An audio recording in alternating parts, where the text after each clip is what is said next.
कश्मीर में स्थित पहलगाम में हुए आतंकी हमले के बाद में केंद्र सरकार के द्वारा कई कड़े कदम लगातार उठाए जा रहे हैं और इसमें से एक कदम है पाकिस्तान से आए हुए शॉर्ट टर्म वीजा धारकों को उनके देश में वापस भेजने से जुड़ा हुआ मामला।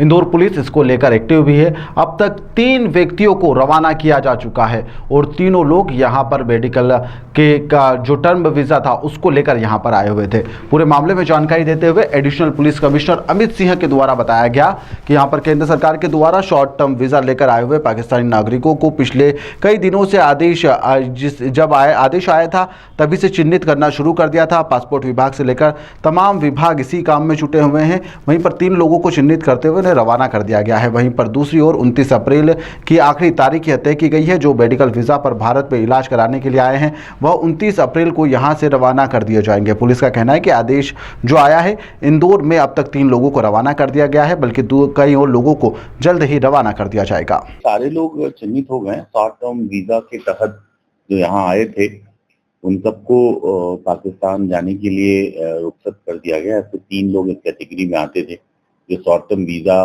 के तहत यहाँ आए थे और तीनों की रवानगी सुनिश्चित कर ली गई है।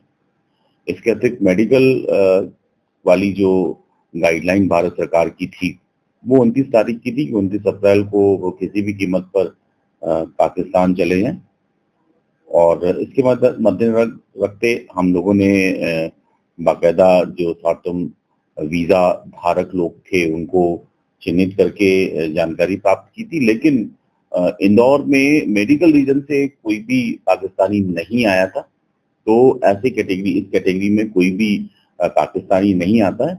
हमारे इंदौर में जितने भी पाकिस्तानी शॉर्ट टर्म वीजा वाले थे उनकी रवानगी सुनिश्चित कर ली गई है, वेरीफाई कर रहे हैं और अगर कोई पासपोर्ट एक्ट की अवहेलना करता है, वायलेशन करता है, अपनी पहचान छिपाता है और वो अपनी जानकारी थानों को नहीं देता है तो निश्चित तौर पे पासपोर्ट एक्ट के तहत उसके विरुद्ध कार्रवाई की जाएगी, जिसमें 3 वर्ष की सजा का प्रावधान है। बांग्लादेशियों के संदर्भ में ऐसा कोई निर्देश भारत सरकार का नहीं है, ऐसा कोई भी निर्देश जारी नहीं किया गया। 3 लोगों को किया गया है जो इस कैटेगरी में आते हैं। अधिकांशता जो इंदौर के पॉइंट ऑफ व्यू से देखा जाए तो बहुत सी पाकिस्तान की जो लड़कियां हैं उनका विवाह इंदौर के लोगों से हुआ है, तो वो लॉन्ग टर्म वीजा पर हैं और उनकी कुछ की नागरिकता भारत की मिल गई है। तो इस दृष्टिकोण से अधिकांश जो इस तरह की हैं वो लॉन्ग टर्म वीजा पे हैं। लॉन्ग टर्म वीजा डिप्लोमेट और ऑफिशियल के संदर्भ में भारत सरकार का कहना है कि उनके विरुद्ध कोई कार्रवाई